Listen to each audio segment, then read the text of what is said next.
Show Me the Data, um podcast oferecido pela comunidade DS.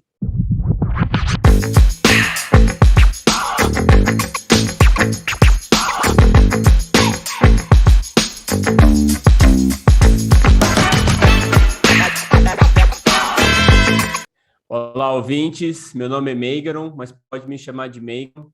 E a minha frase de impacto é a mesma da semana passada, porque eu gosto muito dela, que é a minha senha para desbloquear o computador, que é Parangarico Tirimihuaro.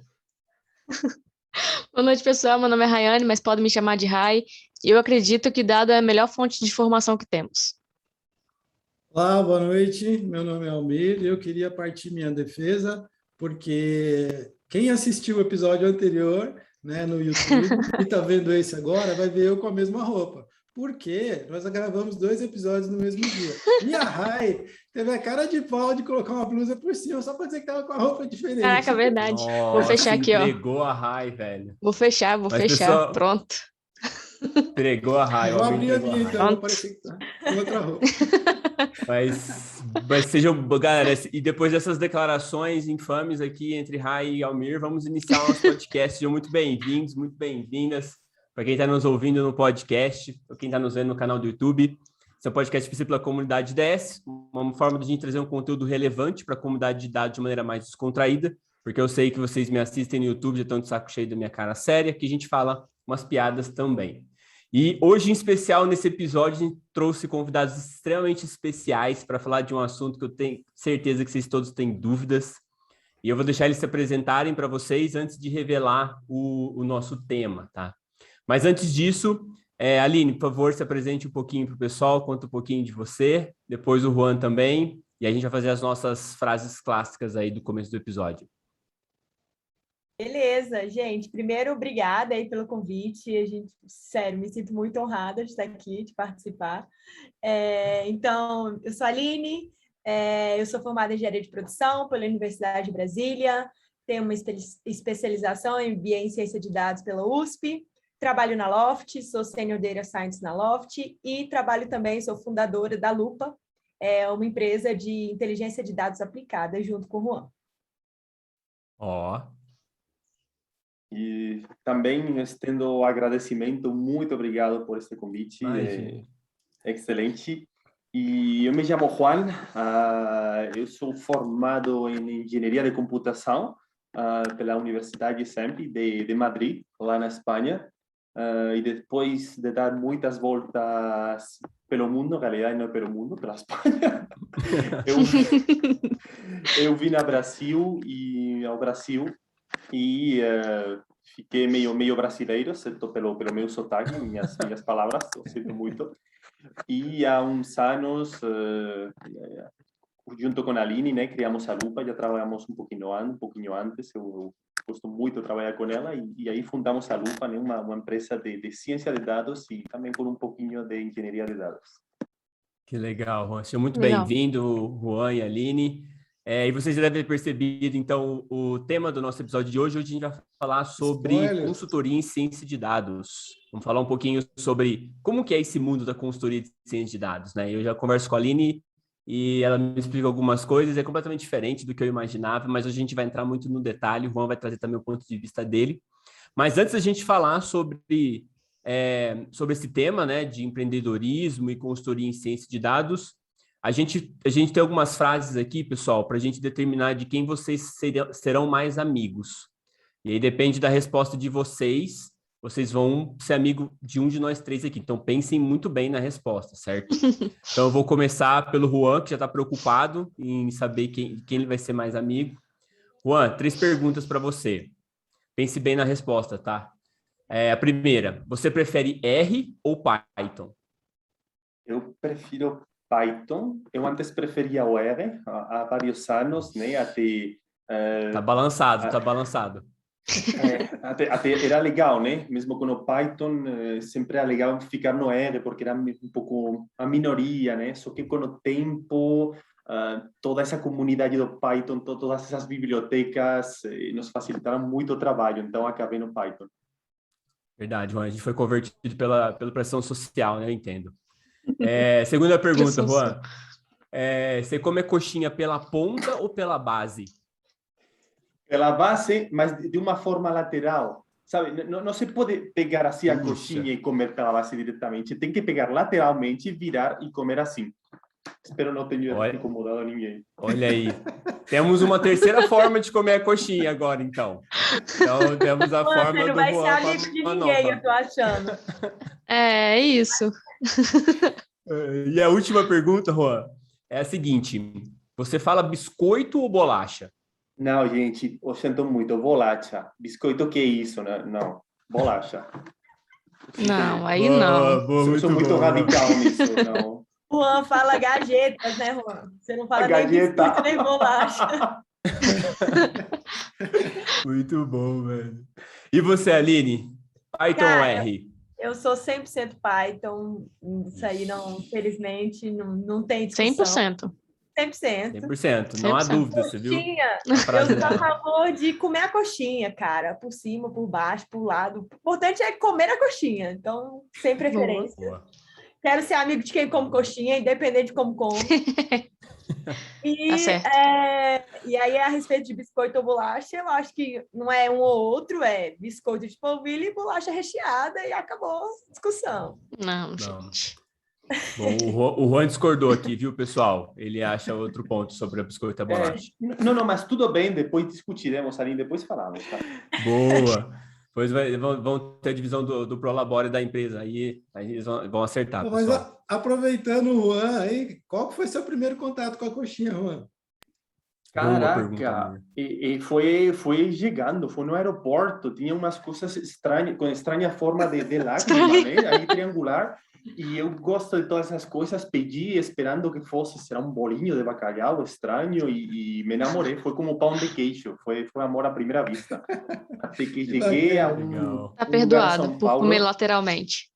Muito obrigado, pero Perdoado. prometo, experimente, muda completamente o sabor, porque se mistura tudo Bom, não sei como justificar isso. A gente ia derrubar você da reunião, ia ficar sem você, mas isso aí te salvou, redimiu. Ele conseguiu recuperar. Boa. Obrigado. Boa, gente. Bom, vamos começar então, gente, falar um pouquinho sobre consultoria de ciência de dados. Eu queria um pouquinho de vocês, assim, a história da empresa, assim, como que ela surgiu, como que vocês identificaram uma necessidade, como que surgiu a empresa? Perfeito, eu posso puxar essa. Então, eu trabalhava junto com o Juan, né? A gente trabalhava juntos. Na verdade, o Juan era meu chefe na época. E aí, por N motivos, né? A empresa fechou, a gente saiu da empresa. E aí, na época, a gente já conversava, né? Caraca, o que a gente construiu aqui... e a gente era uma empresa que tinha muito dinheiro, muito capital, né? Tinha condições de investir. Sim. E a gente via fornecedores muito caros, gente cobrando muito caro. E caracas, tem que ter uma empresa com muito dinheiro e muito capital para conseguir fazer alguma coisa nesse nível. A gente tinha muito fornecedor, muita gente que ajudava. E a gente sempre fazia muita coisa interna. A gente falava, caraca, gente, eles não podem cobrar tanto assim. A gente desenvolvia muitas coisas internas e que era bem mais barato. E a gente começou a pensar, como que a gente vai conseguir difundir, né, a ciência de dados, a inteligência de dados, assim, que seja de forma aplicável não só para as grandes empresas, né, mas para médias e pequenas empresas também. E aí, na época, já tinha muita gente que trabalhava com a gente, que foi trabalhar em outros lugares, e aí o Juan falou, cara, vamos começar a fazer projetos, e aí vinham algumas pessoas falar, vocês não fazem algumas coisas por fora, e a gente não fazia, né, na época. Sim. E aí, quando a gente saiu, a gente falou, vamos juntar e vamos tentar, né, entrar nesse mercado de pequenas, médias empresas, cobrar um valor bem mais justo e mais acessível para elas, né, poder difundir isso também. E aí a gente começou bem assim, vamos ver o que dá mesmo, né? E aí a ideia é um pouco essa, assim, desmistificar um pouco o uso da inteligência de dados, né? E aqui eu falo não só ciência de dados, né? E bem com foco na aplicação. Então, o nosso foco muito maior é assim, cara, é entregar um valor, independente se vai ser em R, se vai ser em Python, se vai ser um Excel. Então, é pegar os dados e gerar valor, que muitas das vezes é um Excel, né? Não tem muito... A gente está falando de pequenas e médias. E vem dando certo, assim, a gente tá bem, tá crescendo, tá com uma aceitação boa, então não tem muito mercado, a gente não vê muita gente fazendo isso ainda, né? Fala assim, não tem muita gente, tem muito mercado, mas não tem muita gente atuando ainda nesse meio, normalmente é mais grandes empresas mesmo. Então tem sido uma experiência bem bacana. Ah, que bacana. Bacana. Muito legal. E Juan, tipo, você já pensava em ser empreendedor, em ter uma empresa? Como que foi, assim? Ou acabou surgindo a oportunidade? Como que Não é foi? nada, no meu caso foi mais a pessoa lá. Vocês no Brasil são muito empreendedores, é incrível, né? Lá fora, pelo menos na Espanha, não somos tanto, não? Nós entramos desde o início num esquema de ser CLT, basicamente, né? E crescer numa Entendi. empresa, né? Uhum. Toda a minha vida saltei muito entre empresas, né? Comecei há muitos anos a trabalhar em ciência de dados, antes não se chamava assim. E eu Uhum. sempre era de CLT, até que conheci a Aline e pensei, caramba, os projetos que nós fazemos realmente não deveríamos ter inveja de outras empresas maiores que fazem esses projetos, pelo menos os Sim. resultados, né? E foi aí Aham. quando me decidi a criar junto com ela a Lupa. Ah, que legal, pô, que bacana. E quando vocês começaram, deixa eu fazer mais essa pergunta, viu, Rai? Eu sei que você falou para mim que queria fazer várias, mas eu vou fazer mais Falei, essa, hoje tá? eu que comando. Brincando. Não, mas eu queria perguntar para vocês, qual que é a maior diferença ou a maior semelhança entre, por exemplo, você trabalhar numa CLT ou você dirigir uma empresa?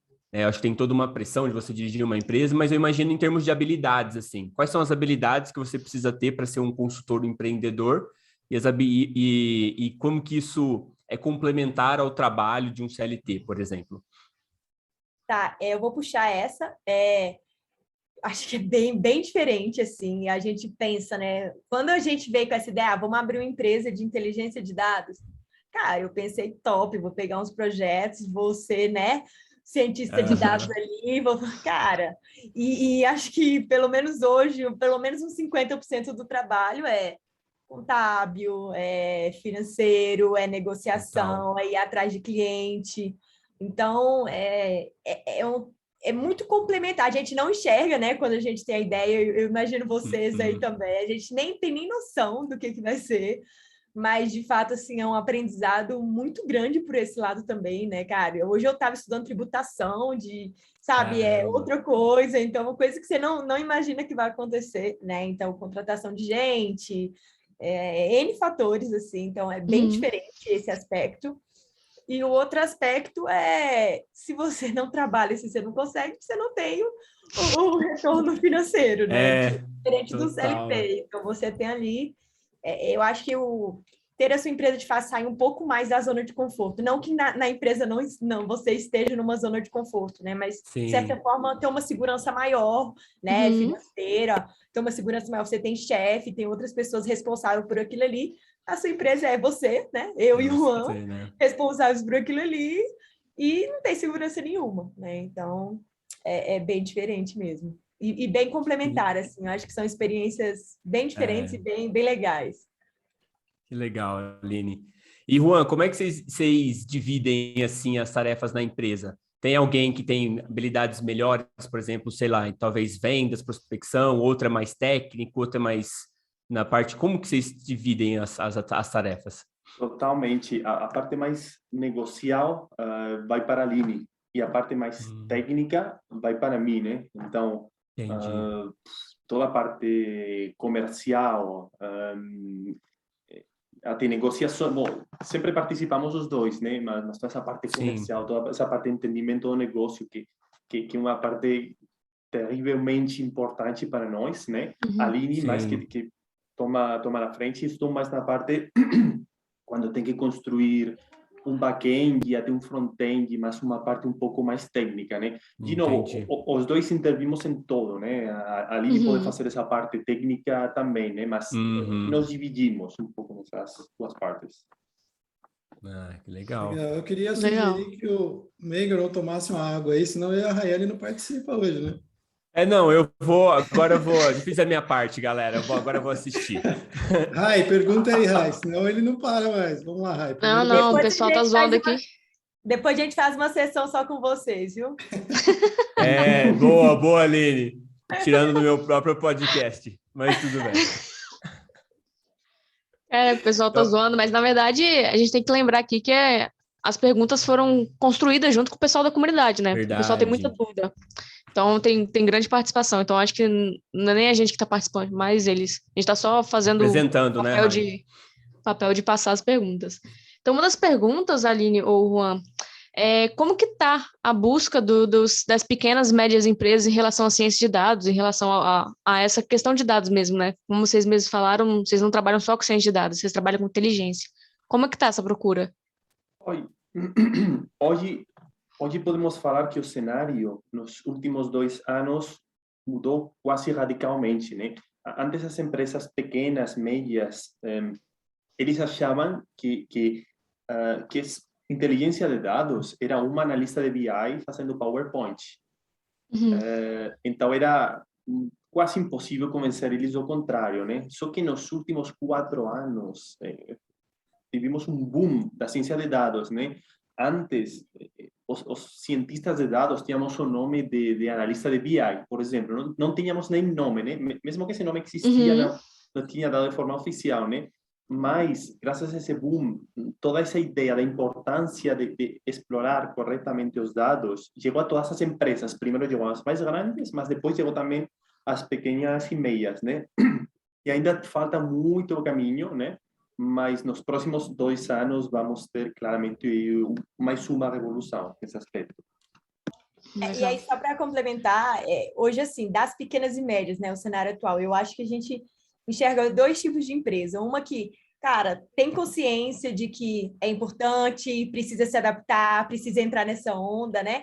Mas não sabe como, não sabe por onde começa, não sabe quanto custa, quem que contrata. E tem um outro tipo que cara, isso é para grandes empresas, isso não é para o meu bico, tá longe de mim. E ambas essas empresas, elas têm uma coisa em comum, que elas não sabem como aplicar ciência de dados nos seus negócios, né? Então, a busca orgânica ainda é muito difícil, assim, ainda tem esse desafio dessa busca orgânica. Bom, tem uma outra pergunta aqui que foi enviada que eu acho que ela casa muito com essa que acabaram de fazer, que é sobre os dados do cliente. Os clientes, aí, sejam pequenos, médios ou grandes, eles já têm os dados estruturados? Ou vocês pegam, por exemplo, situações em que o cliente não sabe nem qual é o problema, né? Vocês têm que construir toda a inteligência do começo até o fim, desde minerar os dados ali e oferecer o valor para o cliente. Como que está isso? Tá, essa eu posso responder também. Então, não tem por que eles terem esses dados minimamente estruturados, né? A ideia é que a gente, a proposta da empresa é justamente a gente abranger, né, mais pessoas possíveis por lado de cada inteligência de dados. Então, muitas das vezes, elas não vão ter dados estruturados e na maior parte do tempo, assim, pelo menos o que a gente vem encontrando, elas não têm equipes de dados. Então, o que a gente encontra tem um banco transacional que os desenvolvedores subiram o sistema e tá lá, sabe? Ninguém nunca mexeu, ninguém tirou nada daquilo quando tem um banco, né? Às vezes muito Excel, tem gente que ainda controla em papel. Então, existe, né? Às vezes o trabalho é pegar esses dados transacionais e criar um banco analítico e criar toda uma inteligência, uma análise em cima disso, né?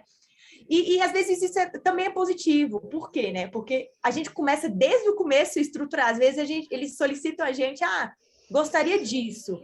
Cara, volta, a gente precisa começar a captar dados que vocês nem estão captando. Então, dá um exemplo, né? A gente está com um projeto agora no centro médico. E eles querem fazer uma segmentação dos clientes, querem criar um lead scoring, alguma coisa assim, mas eles não têm leads nenhum hoje cadastrado. Caramba. Então, vamos dar um passo atrás, vamos reformular o site, criar, né? E aí a gente está em parceria com outra empresa, remodelar o site para criar uma página de captura de leads, guardando os dados que a gente precisa, para daqui para frente a gente conseguir fazer isso. Então, ainda tem essa fase de estruturação, e por isso que a gente chama muitas vezes de inteligência de dados, né? Não necessariamente é só ali na ciência de dados, envolve mais coisa. E que às vezes é a longo prazo também, né? Só um parênteses aqui, quando o Almir fez a pergunta, durante a resposta, o Juan ele coçou a cabeça 4 vezes, pelo menos que eu contei. Então, para vocês terem uma ideia que o negócio Estamos é bem feio, dados. gente. É você chegar na empresa e não tem nenhum mato ainda, né? Tipo, geralmente você fala mato alto. Não tem nenhum mato nesse ainda. Você tem que plantar o mato primeiro para ter o mato alto. Mas é isso. Totalmente. Você sabe, essas reuniões com o cliente, no qual ele te fala o que tem, você tem que manter a cara fria, falar, eu entendi, não, é normal e tal. Isso acontece muito. Aquela cara de paisagem, não, isso é normal, gente. Isso é tudo, não é só Tem um vocês. notepad. Aí as notas estão no notepad, no caderno. Claro. Mas se tem algum cliente nosso assistindo, não foi com vocês, isso foi com outros clientes obviamente que fecharam, né? Tipo, obviamente, outra coisa. Foi o pessoal que desistiu, obviamente. Todos já vem tudo pronto. Sim. Muito bom, Aline. Eu só queria destacar aqui que nós temos um algoritmo de Deep Learning que foi ele que verificou quantas coçadas de cabeça o Juan deu, tá? Isso é verdade, gente. Bom, bem lembrado. Funciona bastante bem, vou tentar manter a frialdade a partir de agora. Temos o SR te analisando aqui. Ai, meu Deus. Vai, Rai, faz aquela pergunta que você falou para mim que ia fazer. Ai, meu Deus, tem tantos. Aqui... Tô brincando. Não, tem uma pergunta assim, mais que não foi, eu acho que ninguém da comunidade, mas é o que passa na minha cabeça. É mais minha essa aqui. Que é no sentido de assim, como que você explica isso para o cliente? Falar, moço, não tem o que fazer nesse momento aqui, porque você tem que voltar toda uma história, todo um contexto de moço, você não tem dados. Vamos começar assim, você não tem dados. Como é que vocês falam isso, né? Como é que você mostra para o cliente, ainda mais quando é um cliente pequeno que acha que já tem aquilo construído? Então, pode falar, Juan, depois eu complemento. Perdão. Sempre tem que ser de forma muito otimista, né? Até porque, no fundo, é verdade. Nós participamos de alguns projetos de criação de empresas milionárias, ou seja, mega milionárias ou não, ou de pequeno porte, né? E um pouco que tem que tentar é trazer sempre a empatia, logicamente, de que isso que está acontecendo é normal. E sempre tentamos não levar como se chama, um bicho de 7 cabeças para eles, né? Tentamos focar em algo bem mais pequeno, do tipo, primeiro passo para você vai ser um excelente Excel. Não tem nada, Excel. Vamos começar a capturar as informações, né? Aí entra uma parte de comunicação muito importante, porque temos que falar não só com a pessoa que está falando, mas também se aceitamos o projeto com as outras pessoas ao redor, seja o call center, que pode ser 1, 2, 7 pessoas, área de marketing para trazer todas elas, né? E convencer elas, não, vocês têm que começar a capturar dados. Então, é um pouco empatia, o que tentamos utilizar, e normalização. E só mais um ponto, assim, complementando o que a gente falou, né, que ainda é pouco... existe essa dificuldade de busca orgânica, né? Então, as pessoas não chegam assim para a gente, eu quero um algoritmo de lead scoring. Não, elas não chegam falando isso. Então, muitas das vezes, nem acontece isso, sabe? Cara, não é possível de ser feito porque a pessoa nem sabe pedir. Sim. Então, só para explicar um pouquinho como que a gente faz a captação dos clientes hoje, né? Então, o que a gente percebeu bem lá no começo? Cara, é meio que a gente tinha esse entendimento de que a grande maioria dessas empresas, né, ou até de pessoas leigas, não tem conhecimento técnico suficiente para entender como aplicar ciência de dados ou inteligência artificial ou qualquer coisa nas suas empresas. Então, a gente falou, cara, como o nosso público é esse, a gente parte sempre do pressuposto que a pessoa não sabe absolutamente nada, a gente deu um passo para trás e falou, vamos criar algumas soluções, e aí a gente fez mesmo Python, programamos, fizemos um frontzinho, várias ferramentas assim para explicar. Fizemos alguns vídeos demonstrativos. Então, por exemplo, a gente criamos um algoritmo de lead scoring por trás, mas criamos um front que a pessoa não vê que ali por trás está rodando um algoritmo de ciência de dados, né? Ela não sabe que aquilo ali é.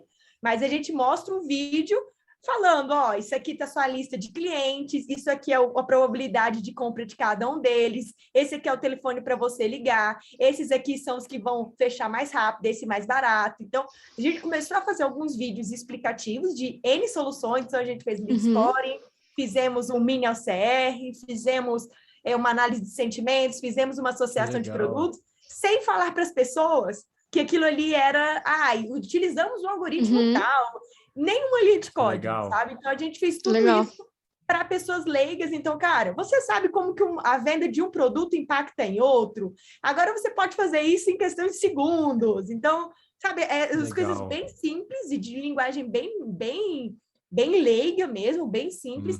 E foi aí que a gente começou a atrair as pessoas. Então, a gente começou a divulgar esses vídeos no LinkedIn, né? E aí as pessoas começaram a chegar por esses vídeos. Eu queria ter isso na minha empresa. Então, a pessoa que tem uma empresa que capta leads, tem bastante leads, viu o vídeo do lead scoring com outros nomes, com outra explicação. Falou, eu quero implementar isso na minha empresa. E ela não sabia que era, né, um algoritmo de machine learning. E aí a gente começou a ter a abertura nas empresas dessa maneira, né? Então, esses vídeos foram fundamentais, assim. A gente teve um trabalho bem grande, assim, no começo. Muito legal. Mas foram fundamentais para a gente dar esse entendimento e explicar para as pessoas de maneiras leiga, né? Como que elas podem aplicar isso na empresa delas. Então, de fato, o foco era na aplicação e não no algoritmo e no código que está por trás. Sim. E aí elas começaram a gostar, começaram a vir atrás, e hoje a maioria, né, a gente começou assim, e hoje um indica para outro e vai indo. Então, não necessariamente, por exemplo, tem pessoas, né, que chegaram pelo vídeo de análise de sentimentos, e aí a gente identificou junto com eles que não tinha como, nesse primeiro momento, a gente fazer uma análise de sentimentos, mas a gente poderia fazer outras coisas, e no futuro a gente entra com o algoritmo de análise de sentimentos. Então, isso aconteceu bastante, mas foi um meio delas se atraírem. Cara, agora eu entendi. Agora não adianta eu colocar, quero uma consultoria de ciência de dados. Ninguém sabe o que eu quero, sabe? Mas no momento que ela viu uma aplicação ali, ela falou, beleza, é isso que eu quero. Não sei se é inteligência artificial, não sei se é ciência de dados, se é machine learning, nem sei a diferença, mas isso vai funcionar no meu negócio. Então, foi legal. Essa questão é interessante. Deixa eu só complementar esse ponto da Aline, que eu acho muito legal essa abordagem que ela está trazendo junto com o Juan, porque é muito o oposto do que a gente vê em grandes corporações que prestam serviço, né? Vocês devem ter vivido isso já. Eu trabalhei em algumas empresas que a pessoa... Primeiro que o santo de casa não fazia milagre, né? Então, eles preferiam contratar empresas fora do que confiar no que você estava falando, sendo que você estava com a solução na mão, né? Sim. E aí, a pessoa que está de fora, né? A pessoa que vem vender o serviço, ela chega e fala, não, porque a gente vai construir um machine learning, artificial intelligence, o quê? E aí a pessoa vem vendendo um monte de buzzword bonita, né? Um monte de palavra bonita e tal. E geralmente quem vem vender o trabalho não é quem vai fazer, né? Depois chega o programador lá com o notebook dele e falou, e aí, o que era para fazer? O cara falou lá que é uma inteligência artificial que você tem que fazer. Mas como assim, velho? Eu vou fazer um if else aqui? É que é a mesma coisa? Então, tem um descasamento muito grande, né? As empresas grandes, elas falam um linguajar que as pessoas comuns ainda não entendem, né? Então, essa abordagem que vocês tiveram de fazer o contrário. Não, gente, eu vou, falar a linguagem das pessoas, né? Eu acho que vou falar o que elas entendem, e aí, a partir disso, elas não precisam saber o que tem por trás, só precisam saber do resultado e como usar aquilo, né? Eu acho isso muito legal. Então, muitos parabéns, muito legal. Inclusive, eu fico o tempo inteiro, Juan, palavra em inglês não, tudo que a gente coloca, porque, cara, parece muito doido, mas a grande parte da população brasileira não fala inglês. Sim. Não fala. Como que a gente quer chegar nessas empresas se a gente está usando, né, palavras, beleza, até siglas, né, DS, ML, IA, cara... As pessoas, é muito normal no nosso dia a dia, mas para elas não. Sim. Então a gente tenta ao máximo, assim, é uma coisa que a gente... O lead scoring foi assim, a gente ficou muitos dias pensando numa palavra em português para substituir o lead scoring. Realmente, assim, foi difícil, mas os outros a gente conseguiu. Então hoje é 100% tudo em português mesmo, tudo sem siglas. A gente tenta focar nisso, né? Agora eu entendi o que o Meigaro falou, que era bem diferente do que ele imaginava. Esse pensamento que ele tinha, acho que era o mesmo que o meu, da Rai, de toda a galera que mandou pergunta, porque a gente tem, né, para você ver, a pergunta que eu fiz sobre os clientes já terem dados estruturados, a gente já percebeu que não é nem de longe a realidade de vocês. A realidade. Né? E tem uma outra pergunta aqui que eu até, inclusive, ia encaixar, né, que era que tipos de deploy vocês utilizam para entrega? Mas aí, quem elaborou essa pergunta provavelmente tinha o mesmo pensamento que a gente, de uma entrega de um algoritmo, de um modelo matemático, alguma coisa ali, né? E, na verdade, vocês, às vezes, entregam, inclusive, a captação do dado, é isso, pelo que eu entendi? Mas antes disso, só um minutinho, Juan, antes disso o Almir vai explicar o que é deploy, Almir. A gente acabou de falar de palavra em inglês, você meteu o deploy aqui, cara. Você vai ter que explicar em português o que é o deploy. Boa. Verdade. O Almir vai explicar, pessoal, presta bastante atenção nessa explicação do Almir. Vai lá, Almir. Para quem é leigo, fazer deploy de uma aplicação é simplesmente colocar uma aplicação em produção, seja fazer um aplicativo de celular funcionar, colocar ele em produção lá no celular, seja você criar ali qualquer coisa, por exemplo, uma calculadora que você fez num programa, numa linguagem de programação e fazer ela aparecer ali na tela e colocar ela para ser executada, pronta para ser executada. Isso pode ser na nuvem, pode ser num gadget, no celular, no próprio computador, enfim, uma coisa assim. Legal. E na nuvem é tipo assim, se tiver nuvem de chuva, você perdeu o seu trabalho, porque vai molhar. Aonde é a nuvem, Almir? Então, a nuvem é um conceito, digamos assim. Conceito. A nuvem não existe. Cara, ele já não falou cloud, tá bom, já tá ótimo. Já é verdade. Tá boa. Tá vendo? Já tô melhorando, hein? Isso aí. Vou mandar Mas, meu currículo. sobre deploy, sobre colocar modelos em produção, a gente está falando dos modelos bem simples, mas sim, a gente faz. Existem alguns modelos, mesmo que sejam ferramentas para subir, né, que não sejam modelos preditivos, a gente precisa colocar em produção. O nosso foco é inteligência de dados aplicada. Então, na maioria dos casos, a gente envolve pelo menos uma aplicação de front. Então, acho que 90%, né, Juan, dos casos, a gente teve alguma aplicação de front. Totalmente. E os deploys são bem variados, né? Pode ser desde no servidor dos clientes.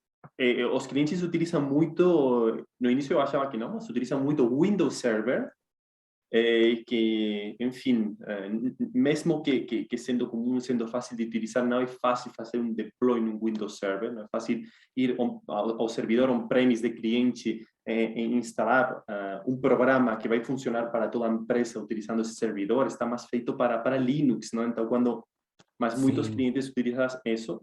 E cada vez mais clientes estão utilizando plataformas na nuvem. Antes está muito na Amazon, que eu muito, SageMaker, Lambda, mas cada vez mais estão utilizando o Google Cloud, principalmente o App Engine, que é bem flexível, né? Que legal. E algumas outras ferramentas, por exemplo, HeroQ, não sei como se pronuncia, HeroQ, eu falo sempre, ninguém me corrige, riem de mim, Heroku, obrigado, que é mais fácil de gerenciar, bem flexível, funciona muito nas startups. Recentemente, um cliente, por exemplo, propôs uma ferramenta, um hub, que se chama Kebula, e tem cada vez mais ferramentas desse tipo, mais acumuladores, mais hubs, nos quais você pode desenhar de forma fácil um processo, né? Então, você tem um modelo preditivo, você cria em home no seu modelo preditivo na casa, o resultado disso é um arquivo, finalmente, que você consiga colocar junto com uns processos de ETL, uns processos de transformação de dados nesse tipo de ferramentas hub, e são executados bem rapidamente, né? Que legal. E depois temos clientes que utilizam gostam de resultados rápidos e baratos, utilizam bibliotecas como Streamlit, Shiny, ParaOR e demais, né? Que bacana. Só para dar um exemplo aí, que o Almir, né, falou, vocês não vão fazer deploy, só para explicar, assim, por exemplo, eu vou dar um exemplo de um projeto que a gente fez, que envolveu captação para um futuro modelo. Então, era uma empresa que eles recebiam muitos currículos, era uma empresa média já, eles recebiam muitos currículos, e eles não conseguiam dar vazão na leitura, no recebimento e no aproveitamento desses currículos. Então, eles pediram para a gente criar uma plataforma tipo um LinkedIn, com os currículos que eles já tinham na base, que eles conseguiam colocar, eu quero quem já sabe Excel, Python, R, nesse nível, que mandou o currículo até um mês atrás. Então, colocar esses filtros e puxar da base deles. Então, a gente fez a leitura, o OCR naqueles currículos, colocamos isso na base. Então, isso foi uma fase, não teve modelo nenhum nesse primeiro momento, né? Era mais um filtro, tem ou não tem. E depois disso a gente conseguiria, né, trabalhar com qualquer coisa, qualquer análise de currículos, fazer qualquer uma análise mais descritiva mesmo. Então, quais as competências que a gente recebe mais, para quais vagas, o que está faltando, o que não. Então, foi um exemplo, teve deploy, porque a gente criou essa plataforma, esse front, esse back, tivemos que subir. né? Isso realmente subimos no servidor deles, que foi uma forma de captação, né? E de melhoria no uso desses dados, que no caso eram dados textuais. Legal. E eu imagino que, tipo, esse processo simples já deve ter entregado um valor gigantesco, né? Porque imagina tudo manual, agora você tem um processo automático, né? Que faz leitura. Isso é legal, né? Acho que é a principal mensagem, né? E descartando, né? Porque você não consegue, você recebe um currículo hoje, muito dificilmente você vai ler ele daqui um mês, uma semana, né? Sim. Você passou, às vezes você não está precisando hoje. Então, como é que o RH tinha que fazer? Começar o processo novamente, começar do zero, captar gente, sendo que às vezes já tinha gente na base, né? Com essas habilidades. Então, acelerou bastante o processo de recrutamento deles também. Bacana, Aline. Eu acho que... Não, acho legal, assim, que a gente percebe muito, né, que a gente, na comunidade, a gente está muito focado em modelos, em entender, só que é aquilo que bate muito na tecla, né, na comunidade, de entender o problema.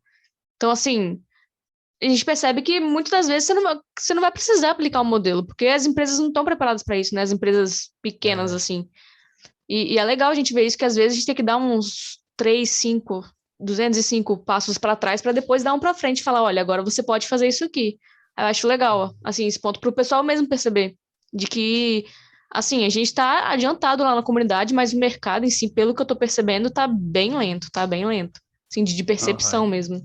E Rai, sabe, muitas vezes algo tão simples, entre aspas, como um dashboard bem feito, não típico, vamos mostrar todas as informações, mas algo que você souba que a pessoa, quando vai botar o olho, vai encontrar um big number que vai dar uma certa informação, ao olhar para a direita vai encontrar outro número que vai ser importante para o negócio. Algo tão simples como isso funciona muito bem. Ou o Web Analytics, né? A análise das informações, por exemplo, que um Google Analytics um clique podem dar, né? Isso entrega um valor a curto prazo enorme para as empresas. Sim. E quando a gente fala muito de modelo, né, de DES, a gente está falando muitas das vezes, né, de modelos preditivos, de previsão, sei lá, de futuro. Para a gente prever o futuro, a gente tem que estar muito seguro do presente e do passado, sabe? Nossa, muito. Então, Verdade.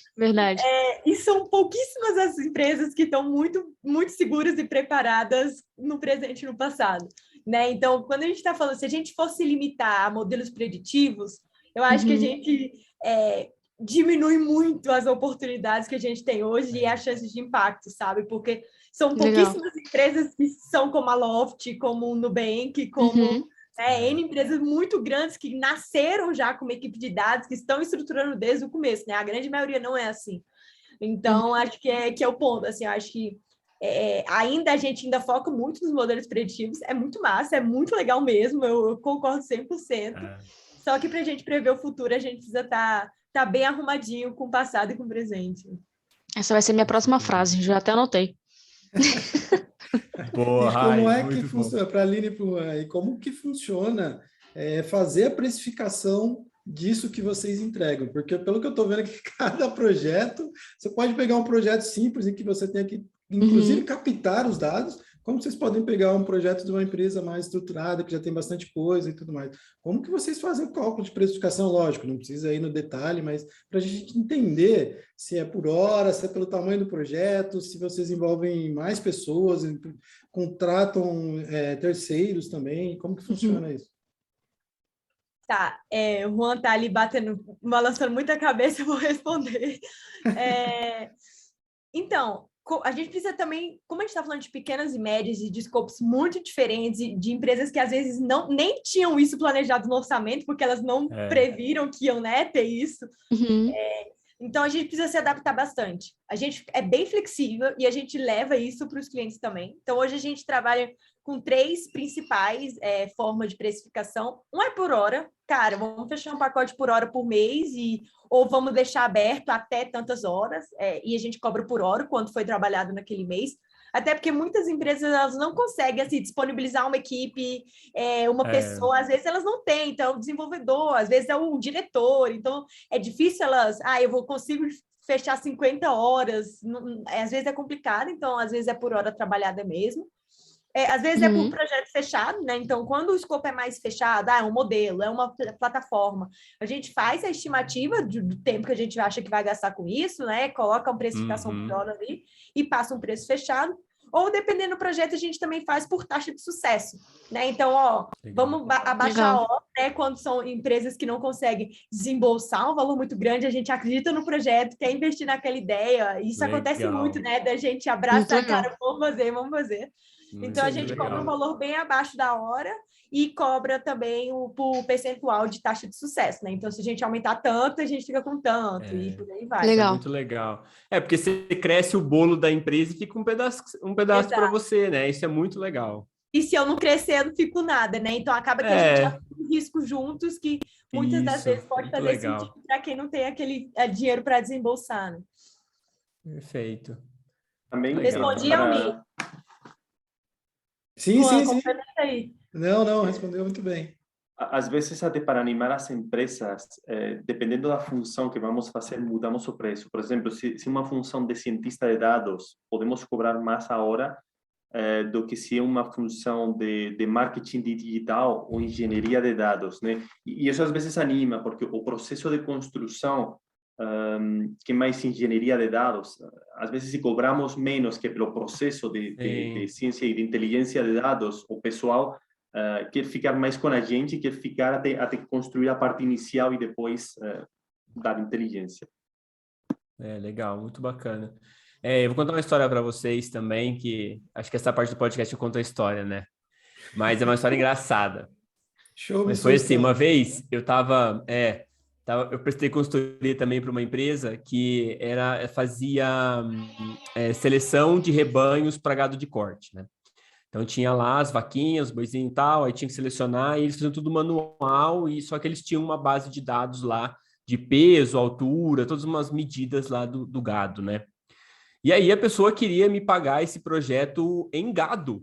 Então ela queria me dar uns 3 cabeças de boi lá. Aí eu falei, meu senhor... né? Ia estar rico hoje. Então, deveria, Aline. Aí eu falei assim, meu senhor, eu moro num apartamento, velho. A vaca não caberia na minha sacada. Então, tipo, eu não vou conseguir aceitar essa vaca. Mas achei legal a ideia, sabe? Mas... Assim, eu achei... Você pensou pequeno, Meigro. Pensei pequeno, pensando agora, pensei pequeno, total. Mas o ponto que eu queria chegar é que, às vezes, né, as empresas... E eu falo empresa, assim, muito lucrativa, tá? Muito lucrativa. Agronegócio no Brasil é um negócio muito bacana, né? O PIB brasileiro é 68% agronegócio, né? Mas são pessoas que não enxergam a utilização de dados, né? Para melhorar processos e preferem continuar continuar operando do jeito que eles estão, né?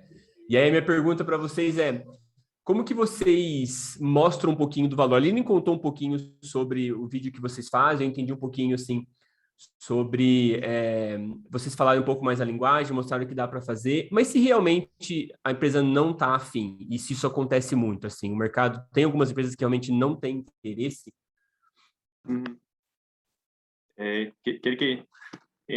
Então, se acontece bastante isso, efetivamente, nós sempre, como falou a Aline, começamos tentando não vender um serviço, né? Sabemos que ciência de dados é um serviço Sim. personalizado, só que desde o início, como falou a Aline, tentamos levar ao cliente falando que é um produto visual. Desde o início, tentamos, nesses casos, principalmente, falar a linguagem dos benefícios que vai ter. Não podemos... Legal.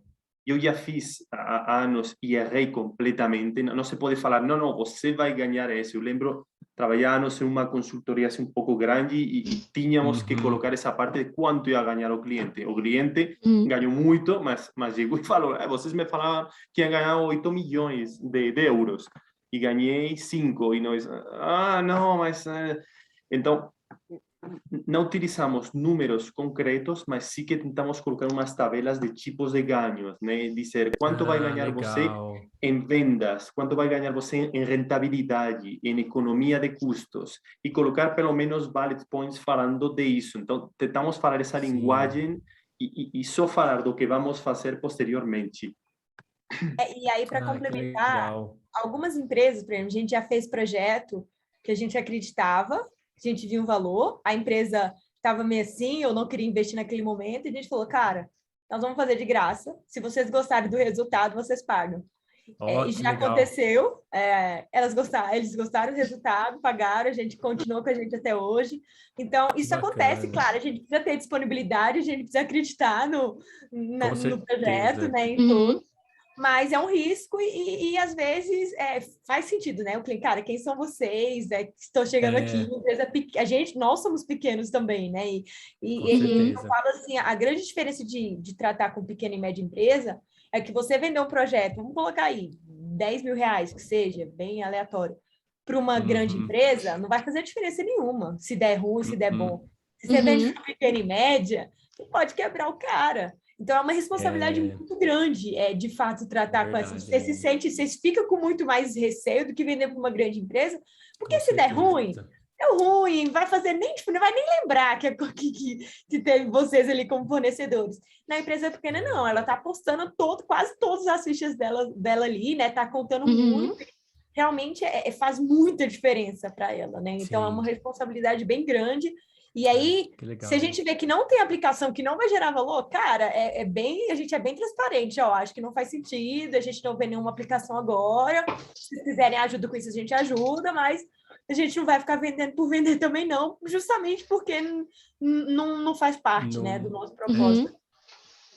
Eu só queria falar aí para você que é cientista de dados, que acha difícil convencer o gestor da área, né? Aquele gestor lá da área comercial de que o seu produto gera um valor. Imagine a vida desses dois aqui.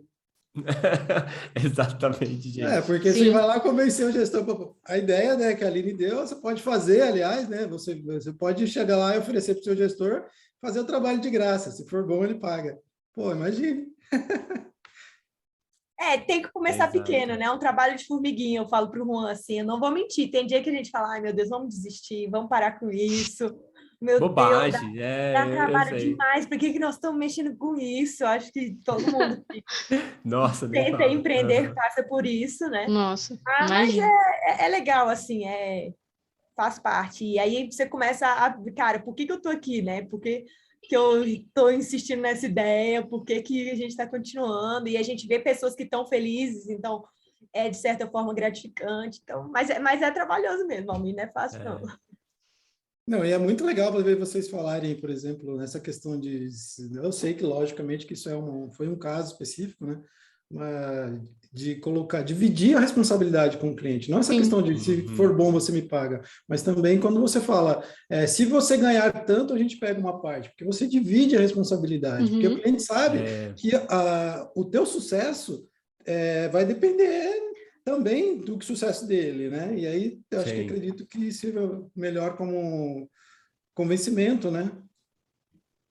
Com certeza.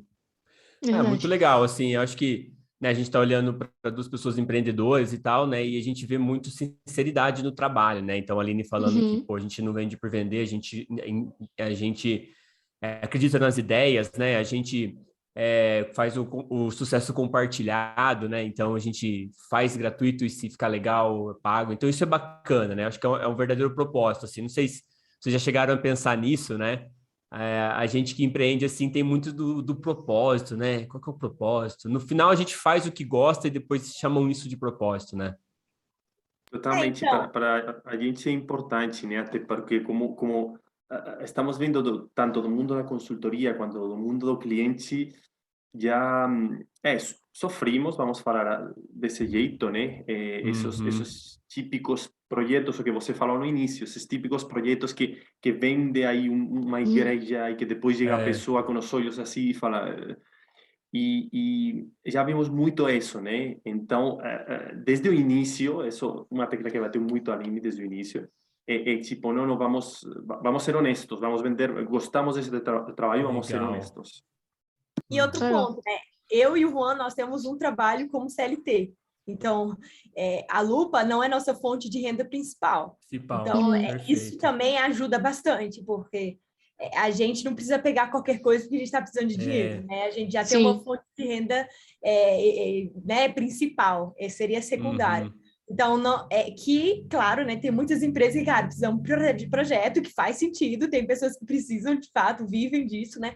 A gente não vive disso, então, de certa forma, dá mais flexibilidade, dá mais, assim, tranquilidade para a gente, de fato, seguir com o que a gente pensou lá atrás, né? Com certeza. Muito bacana. E, Rai, faz a pergunta, Rai, senão eu vou fazer. Desculpa. Não, pode fazer. Não, então faz, Almir, então. Então, vamos lá. LGPD. Eu fico pensando aqui que, como vocês pegam clientes, assim, né, de todos os tipos, não só de tamanho, mas também com objetivos diferentes, como que vocês lidam aí com, por exemplo, dados sigilosos do cliente? Como que vocês lidam, na verdade, não com os dados, mas com o cuidado que o cliente tem, ou o medo de que esses dados vazem de alguma forma, né? E se também existe situações em que o cliente, às vezes, pode deixar essa responsabilidade na mão de vocês, por exemplo, existe uma proteção de vocês em relação a algum problema que possa acontecer para que vocês não sejam prejudicados por conta de uma situação com os dados do cliente que não são de responsabilidade de vocês, por exemplo. Esse é um excelente ponto e é algo bem arriscado, né? No início, normalmente, sempre assinamos no contrato um termo de responsabilidade, né? Principalmente desde a nova lei de proteção de dados, que saiu há poucos anos. E normalmente depende muito, né? Se fosse uma empresa grande, vamos pedir para eles, nos enviam os dados anonimizados, né? Que um pouco que fala a lei, vocês anonimizados, ficam aí, ficam tanto tempo, em vez de o CPF me dão uns números, me enviam e eu só tenho acesso a esses, né? Com empresas médias e pequenas é extremamente difícil fazer isso, porque eles não têm braço, 2, eles te querem envolver e 3, para você fazer um deploy, uma entrega final, você tem que entrar no banco de dados deles, né? Sim. Então, já aconteceu alguma vez de haver brincado um pouco mais, né, com o cliente, com alguns dados um pouco sigilosos, né, vendo, vamos fazer e vamos elevar o nível e demais.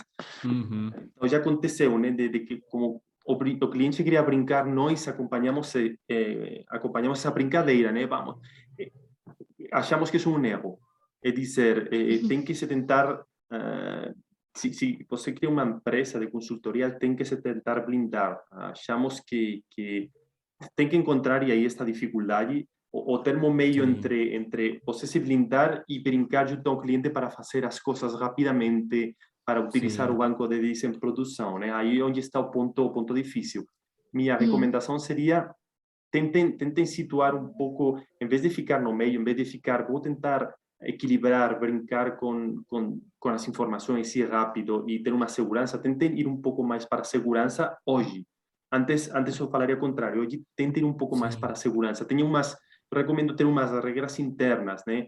Google e outras empresas, por exemplo, dão uma série de normas de graça, né? De recomendações. Eu recomendo pegar normas dessas e criar um livro interno e passar para o cliente, que ele veja que estão seguindo essas normas e tentar seguir o máximo possível.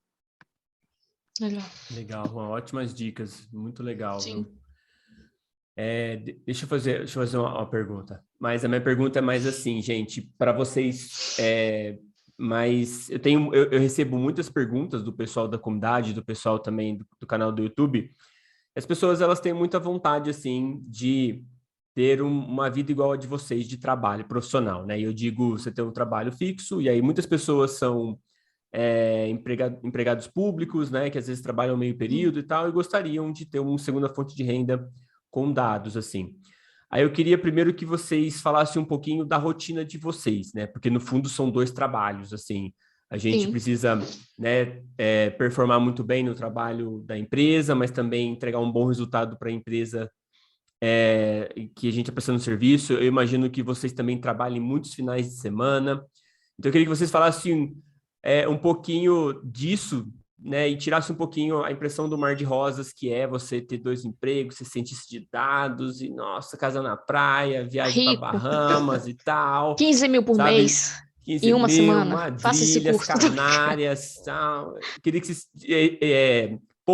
aterrissassem o pessoal. Falei, gente, vamos aterrissar vocês aqui. E, na verdade, a verdade é essa. Queria que vocês contassem um pouquinho sobre a rotina. Cara, a verdade é que quem tá rico é mesmo só quem tem canal no YouTube, quem tem escola. Olha ali, O resto é tudo pobre mesmo, não caiam nessa, viu? Então, quem quiser ficar rico, cria um canal no YouTube, dá trabalho, mas dá dinheiro. Mas para os meros mortais... Fui revelado aqui, gente.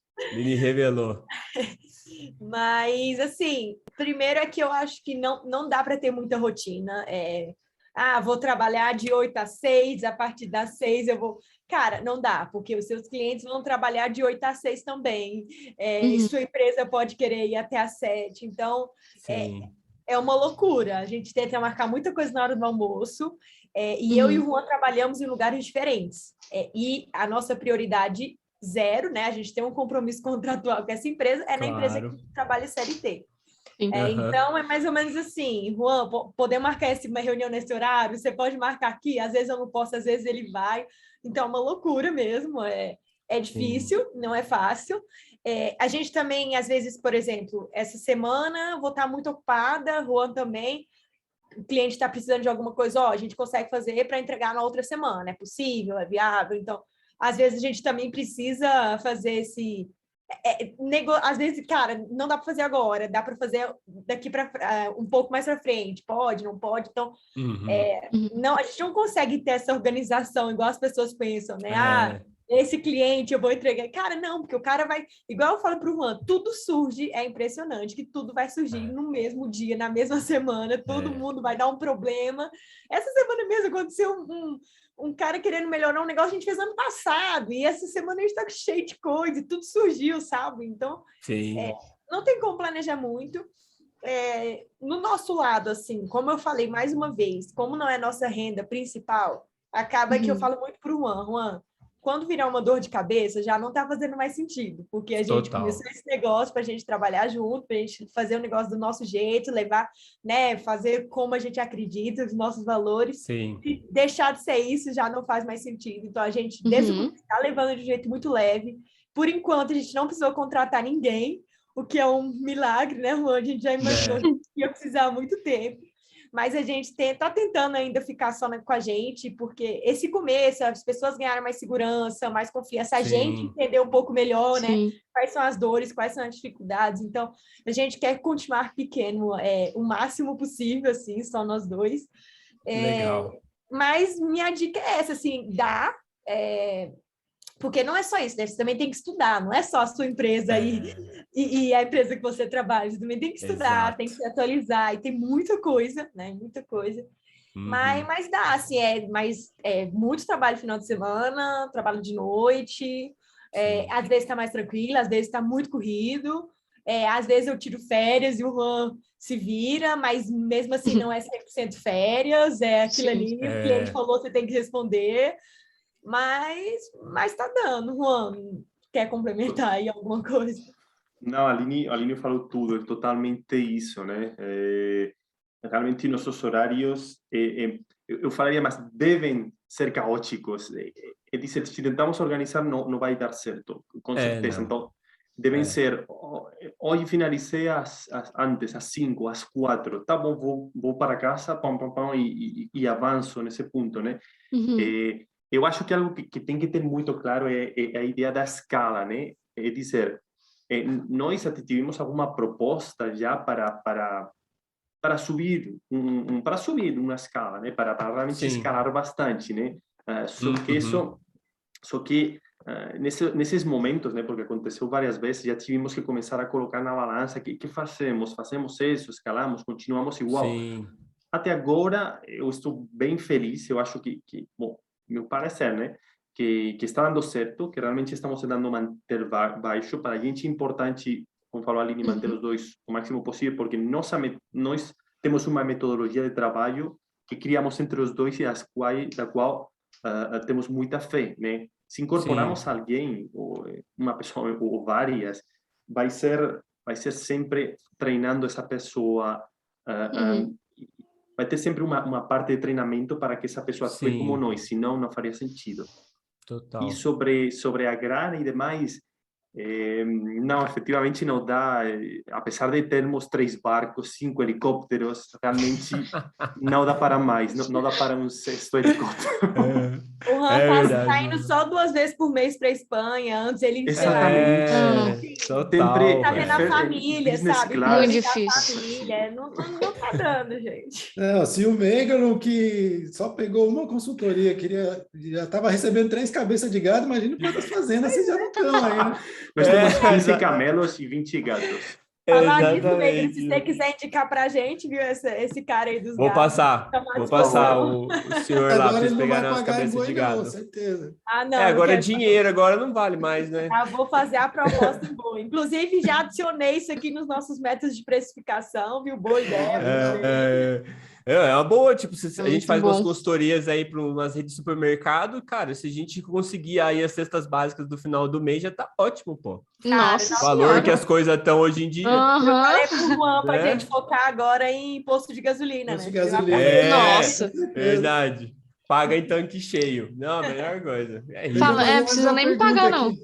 Deixa eu fazer mais uma pergunta. Gente, se vocês não me bloquearem, eu vou fazendo pergunta até meia-noite. Pode ir, fica à vontade.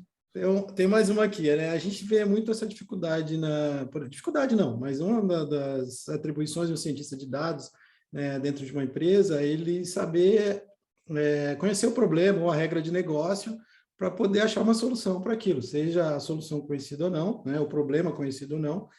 Como que é para vocês? Porque eu imagino que vocês chegam lá, o cliente se apresenta para vocês. Como que é vocês irem lá e descobrir as regras de negócio, como que funciona o negócio do cliente? É um trabalho assim, vocês vão lá e começam a perguntar para os funcionários, não, vamos olhar o banco de dados, vamos olhar a parte financeira, não sei, dependendo, como que é isso? Cara, eu acho que hoje é onde a gente está mais maduro e onde a gente tem mais expertise, assim, onde a gente mais evoluiu. Justamente porque isso é o core, assim, é a base e tipo, fundamental para o projeto dar certo. A gente gasta muito tempo no diagnóstico, muito tempo mesmo. Então, a gente faz um roteiro de perguntas, a gente faz uma reunião inicial com, às vezes, a pessoa que contrata, né? Normalmente é o CEO, o diretor, alguém assim, mas da alta hierarquia. E a gente vai descendo, um projeto no call center, vamos falar com o líder do call center, vamos falar com a pessoa do call center, vamos falar com, sei lá, às vezes se tem disponibilidade com o cliente que liga no call center, e vamos falar com a galera de TI, vamos entender os dados que tem, a gente pede uma amostragem da base que eles vão disponibilizar para a gente entender o que tem, o que tá bom, o que não tá, o que ainda é necessário ou não. A gente não... São 2 fases, né, desse diagnóstico. A primeira fase, que é a fase de entendimento do negócio, então, estratégias, dores, quem é o cliente, o que eles querem a curto, médio e longo prazo. O cliente quer até assim, por que você quer saber tudo isso? Mas para a gente entender realmente se vai gerar valor ou não, porque se está muito descasado da sua estratégia, eu não vou te vender alguma coisa que você não vai chegar lá, né, onde você está querendo. Então, a gente faz todo esse mapeamento, primeiro estratégico de negócio, e um segundo mapeamento, que é o mapeamento da disponibilidade dos dados. Então, o que tem? Às vezes, a gente pega muito, assim, dado não estruturado, tudo jogado num JSON, e é isso. Nossa. Então, já é um projeto que vai me gastar muito mais tempo, que eu tenho que fazer a explicação daquilo que é um projeto, né, que está bem estruturado. Então, normalmente, são esses 2 tipos de diagnóstico. A gente faz isso, leva isso para casa. Normalmente, a gente monta umas conclusões, o que a gente identificou. Às vezes, a gente até faz uma análise inicial para mostrar, foi isso que a gente identificou, é isso que a gente pensou. E aí que a gente faz a proposta, e aí que a gente começa, vai para frente ou não vai. Então, sim, é a parte que a gente gasta bastante tempo, e eu não vejo tendência da gente diminuir isso, não. Porque o objetivo da empresa é justamente essa, né? Ser aplicada e gerar valor. Sim. Então vocês fazem esse levantamento antes da proposta? Antes da proposta. E, depois exemplo, que a gente fecha, a gente aprofunda mais ainda, né? Porque às vezes a gente identifica N coisas. Então a gente vai sugerir, dá para fazer isso, isso, isso e isso. Né? A gente sugere fazer nesse passo a passo, nessas etapas. Mas muitas das vezes o cliente vai falar, vamos fazer só esse? Então, beleza, vamos pegar esse aqui e vamos fazer só a segmentação de clientes? Então, vamos lá, vamos entender o que tem dos clientes, quem são os clientes, vamos falar com o pessoal do CRM, vamos falar né? E aí a gente começa a aprofundar um pouquinho mais, depois que a gente fecha a proposta, sobre aquele escopo específico, aquela demanda específica, realmente de forma mais geral. E já teve algum caso, por exemplo, de depois de todo esse trabalho, o cliente falou, não quero mais não era o que eu imaginava? Teve. A gente fez uma rede hoteleira, lembra, Juan? Ano passado a gente fez uma rede hoteleira, fizemos com uma papelaria também. E, cara, faz parte, porque você nem fez a proposta, né? É o risco que você assume, assim. Sim. Mas, de toda forma, Almir, sendo muito sincera, não é um trabalho desperdiçado, sabe? Pô, hoje eu sei muito mais de hotéis, sei muito mais de papelaria, conheço mais as dores desse mercado. Então, a gente não ganhou por isso, obviamente, mas a gente tem é aprendizado e experiência. Acho que não é aprimora o processo para os próximos. Exato. E assim, gente, fechar 100%, eu não conheço nenhuma empresa que fecha 100%, então é normal, né? O bom é que os clientes que fecham conosco geralmente mantêm um relacionamento conosco depois, né? Não sei se todos ou quase todos os nossos clientes continuam ainda sendo de uma forma ou outra, né, com um projeto ou outro, clientes nossos atualmente. Então, isso achamos que traz confiança. Legal. É como se vocês fossem um time deles, né? É um time dentro da empresa, mas não necessariamente dentro, assim, mas isso é muito legal, né? Exatamente. Bacana. Eu acho engraçado, porque eu acho que... Pode falar, Rai. Não, só uma frase, que Desculpa. o pessoal esquece que essa parte de entendimento de negócio e essa parte de entender os dados faz parte do projeto. Então, você tem que fazer isso antes, porque senão não vai rolar. Então, é melhor você perder muito, entre aspas, tempo nisso, né? Do que chegar lá na frente e falar, cara, vai atrasar o projeto porque eu não estava entendendo seus dados. Eu acho que tem que ficar mais na mente isso. Totalmente. Precisa de um plano, né, gente? Se você não tiver um plano, como é que você vai chegar no tesouro se não tem um plano? Você tem um plano. As pessoas são malucas, assim, elas chegam na ilha deserta e saem correndo para tudo quanto é lado. Qual que é o seu plano, né? E até assim, cara, como é que a gente vai precificar se a gente não tem noção do que a gente vai fazer, sabe? Sim. É muito mais pra gente, assim, poxa, a gente vai precificar muito barato ou muito caro se a gente não, não souber muito bem o que vai ser feito. Então, é até para precificação, assim, não sei. Eu não sei como que as empresas fazem sem fazer. Realmente é uma coisa que a gente precisa estudar. Como que as empresas fazem sem fazer esse diagnóstico? Mas pela nossa experiência, em outras empresas e lidando com fornecedor, é muito venda de produtos de prateleira, né? Vou te vender um modelo de tal, vou te vender um algoritmo de tal. Mas você vender um modelo de tal, como que ele vai plugar ali no lead score? Como que ele vai plugar no call center? Como que ele vai plugar no seu CRM? É isso que o call center está precisando? Ou eles... Vou dar um exemplo. Às vezes você não precisa, o call center tem disponibilidade para ligar para todo mundo. Por que você vai colocar um lead score no call center, sabe? Então, é verdade. Beleza, você me vende o produto, mas precisa desse produto? Então, eu acho que tem essa diferenciação de você entender e de você vender um produto pronto, né?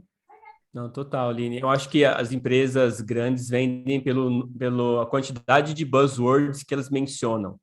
Então, se a pessoa fala muito Artificial Intelligence, NLP, Neural Network, aí vai aumentando o preço. Você tem que parar o vendedor, senão o cara vai precificar R$1 milhão, né? O problema é esse, que eu ia valer R$0 nesse meio. Por isso que eu estou tentando mudar lá, cara. Boa. As pessoas falam muitas buzzwords não, palavras difíceis, elas são... não podemos, vamos desmistificar isso também, pelo amor de Deus. Não, com certeza, Aline. Última pergunta, gente. O papo tá ótimo, mas a gente, obviamente, depois que o podcast terminar de ser gravado, a gente vai conversando aqui até meia-noite, mas a gente tem que, né, terminar aqui o nosso papo. E eu queria perguntar para vocês, gente, alguém que quer seguir um pouco o caminho de vocês, que quer ter um trabalho, quer ter um segundo trabalho como consultoria, se você para dar 2 ou 3 conselhos, o que vocês falariam para essa pessoa? Se eu começar dando um conselho técnico, e é que faça muitas formações em projetos coast to coast. É dizer, você é cientista de dados, top, mas tem que saber algo de engenharia, tem que saber algo de cloud computing, tem que saber de deploy. Essa parte, para mim, a parte técnica, essa é essencial. Legal. Então, no fundo, você precisa ser um cientista de dados para prestar consultoria de ciência de dados, certo? Exatamente. E não só um cientista de dados, tem que ser engenheiro de dados também, tem que ser... Esse é o tudo, ponto, né? assim, você ser cientista de dados não significa que você consegue ser um consultor de ciência de dados, né? Porque para você dar consultoria nessa área, você precisa entender das aplicações, entender dos negócios, o que é aplicável, o que não é, entender de ponta a ponta, né? Então, cara, você vai precisar de quem? Quem vai precisar te ajudar? Como que os dados estão? Como que vai ser a preparação desses dados? Como que vai ser a manutenção do modelo, né? Então, não basta você estudar os modelos e as técnicas e os algoritmos, extrapola, e isso é um... Travei, né, parece. Travou. Mas, enfim, se fosse na Loft, eu tinha tirado uma foto, viu? Eu sou desses que tira foto que as pessoas travam. Foi rápido, ainda bem que foi Eu rápido. acabei de tirar. Foi mais rápido que eu. Boa, isso aí. Guarda bem, viu? Eu guardo todas as minhas para momentos decisivos na carreira. Mas, enfim, isso é legal. Eu acho que complementa muito a formação de ciência de dados para você trabalhar em outras empresas também. Você saber o que o cara que vai trabalhar com você vai fazer depois ou vai fazer antes, ajuda muito a você simplificar e facilitar o trabalho dele também, né? Sim. Então, isso é legal. Isso da parte técnica. Da parte não muito técnica, eu diria, se você quer fazer isso para ganhar dinheiro, tem muita gente já fazendo isso para ganhar dinheiro, sabe? Eu acho que é muito consequência, assim. Então, cara, não faça as coisas para vender, sabe? Queira gerar um valor ali, não queira ser um consultor que tira a responsabilidade, a empresa não é minha, se der bom, deu, se não der, não deu. E já tem muita gente fazendo isso, sabe? Então, dá para você ganhar dinheiro, sim, não vou mentir, dá para ganhar dinheiro. Não tô rica, mas é possível, se você investir nisso, é viável. Mas é consequência. Então, cara, queira gerar valor, não se sinta um consultor, sinta o dono daquilo ali, sinta parte daquilo ali. Não pense que é um projeto de 3 meses que você vai embora, não. Eles vão atrás, vão te perguntar. Eles têm, é o que eu falei, eles têm uma dependência, né? E aí eu acho que o Meigão perguntou, né? Ser consultor, talvez um consultor, um freelancer, o que quer que seja, muito provavelmente não vai ser numa grande empresa, né? Que já tem essa área, já está mais estruturado. Então, pensa o impacto que você vai ter, sabe? No orçamento deles, no negócio deles, na expectativa deles, que é muito diferente do impacto que você tem hoje numa empresa grande. Claro, né? São impactos diferentes, mas eu falo assim, na expectativa que você está criando ali. É muito, muito grande. Então, pensar nisso tudo, sabe? Se for por dinheiro, eu acho que não é o ramo ideal. Eu acho que tem porque você quer, porque você tem um ideal de expandir, de ver, né, a ciência de dados um pouco mais difundida, de fazer um negócio do seu jeito, da sua cara, de você ver valor ali numa ideia que você teve. Então, isso é muito massa, muito massa. Mas eu acho que vai muito além de ser uma renda extra. Eu acho que para renda extra tem coisas mais fáceis e mais... não sei, mais... menos sofrida, né? Menos sofrida, eu não sei. Né? Um bom caminho é fazer um canal no YouTube. Você criar um canal no YouTube. Eu não sei. Colocar lá o Google Ads. Aí, na verdade, a partir de hoje tranquilo. Eu vou criar meu canal, viu, pessoal? Estou aqui decretando... Sigam a Aline lá, gente. Decretando o fim da lupa, e eu estou criando um canal. Canal no YouTube, que vai se chamar Como Eu Fechei a Minha Empresa. É o nome do canal da Aline. Isso Acho que ganha umas parcerias, né, de camiseta, fiquei sabendo aí. Mó legal. É verdade, né, Rai? Boa dessa história mesmo.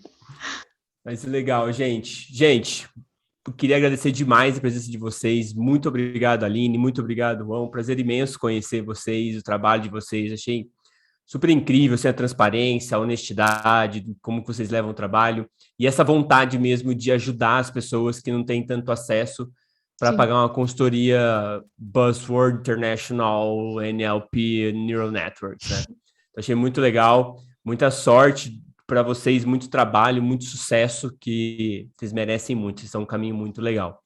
E para terminar o podcast, né, a gente sempre faz a nossa frase de efeito, que é uma frase que geralmente os ouvintes eles nem dormem à noite, né? De tão impactante que é a frase. E aí, geralmente, é o Almir que faz essa frase. O Almir, ele puxa ali um livro dele, que está ali na direita dele, ali é um livro extremamente profundo e filosófico. Mas hoje eu vou pedir para o Juan fechar esse podcast para a gente com a frase filosófica que ele trouxe aqui. Então, Juan...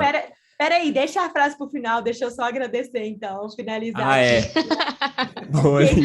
Eu entendi que o pessoal vai dormir com essa frase, então eu vou o pessoal não vai... exatamente. Na verdade mesmo, eu estou dando tempo para o Juan pesquisar ali no Google, Juan, frases de efeito. Muito bom. Ele me mandou um WhatsApp aqui, pelo amor de Deus, me ajuda, então eu estou virando os 30. Mas, gente, muito obrigada, muito legal. Super parabéns pelo trabalho de vocês. Espero que eu não tenha desencorajado ninguém com a nossa sinceridade, mas... Não, acho que não. A ideia é essa mesmo. O que vocês precisarem, entra no nosso site, tem uns vídeos demonstrativos lá, se vocês quiserem saber um pouquinho mais, quiserem falar com a gente, pedir alguma dica, pode, né, entrar no nosso site, falar com a gente no LinkedIn, estamos super abertos e dispostos. Eu já falei com o Megan, né? O tanto que eu gosto desse projeto, acho muito legal. Que vocês puderem contar com a gente, que a gente puder ajudar, estamos aí 100% disponíveis, viu? Obrigado, Aline. Obviamente, fica o convite já para as palestras, né, gente? Então, a gente faz umas palestras na comunidade DS mensal, e seria muito legal receber vocês como palestrantes lá para falar algumas coisas. O pessoal também é legal lá, né? A gente trouxe aqui a Rai e o Almir, mas nem todo mundo é assim, tá? Lá tem umas pessoas mais legais também. É tão legal, mas entendi. Lá tem pessoas mais legais. Né, Rai? A gente era os mais doidos, né? Então... a gente era os mais malucos mesmo. Estavam mais à toa ali, né, e tal. Vocês não querem fazer um podcast? Vamos, Vocês não têm nada bem pra isso estudar, mesmo. né? Vocês não têm nada para estudar, não tem nada para fazer. A gente colocou essa aí também. A gente faz de graça, depois você vê. Tá fazendo sucesso. Não, mas calma. Eu quero estar na Fátima Bernardes. Vai vir, fique tranquilo. Vai vir. Quando? Deu tempo? Sim, acaba de pensar algo que é muito certo e que é muito simples para todas as pessoas que se querem dedicar a dados. A chave, o único que tem que compreender é que dados é um contexto meta-referencial do subconsciente do cliente. Caraca, bicho. Durmam ou tentem dormir com essa, meus ouvintes. Nossa. Maravilhoso. Juan, cara, chave de ouro, velho. Fechou demais. Não está vendo, está ouvindo esse podcast, a gente está todos em lágrimas aqui, aplaudindo de pé. O Juan está até com uma coxinha ali, sacou uma coxinha, está comendo ela do lado. Juan falou isso, jogou o microfone e saiu. Vocês não viram. Drop the milk. The milk. The milk não, pô. The milk. Eu achei que a frase ia ser espanhol, já estava preparada aqui, viu, Juan? Eu quero ver você traduzir. Eu quero ver você traduzir isso para o espanhol agora. Nossa, nem falo espanhol, mas falo espanhol. Como vou...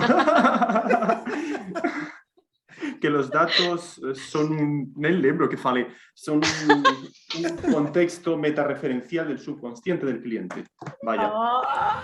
Toma aí, gente. Durmam, agora tentem dormir com essa frase agora, reflitam sobre isso, importante. Gente, muitíssimo obrigado, prazer enorme receber vocês. Fica o convite para a próxima, então, gente. Obrigado quem está nos ouvindo também. Até o próximo episódio. Obrigado, pessoal. Muito obrigado. Tchau, prazer, tchau.